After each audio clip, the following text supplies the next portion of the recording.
Tani jam në malet e Kostenjës, në fshatin e Taulant Ballës,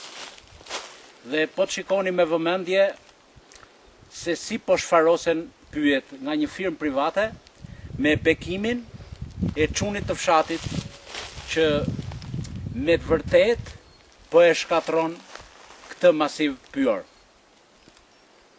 Unë jam shumë i ndinjuar për këtë masakër mjedisore, për këtë masakër ekonomike, sepse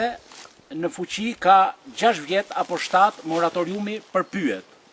por në zonat e Taulant Ballës ky moratorium nuk funksionon. Është për të ardhur keq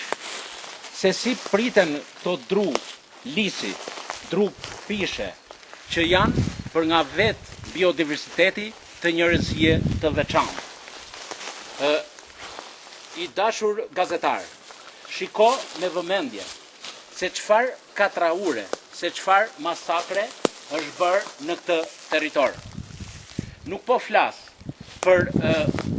ujë të cilin e kanë futur në tuba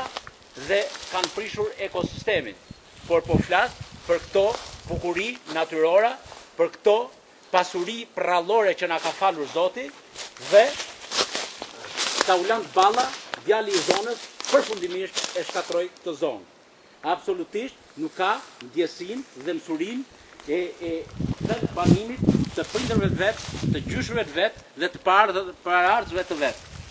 Unë ndjem shumë i zhgënjur nga prokuroria, nga policia, por dhe nga drejtoria e pyjores që ndodhet pranë Komitetit Ekzekutiv të Librazhit, sepse bashkia nuk ekziston.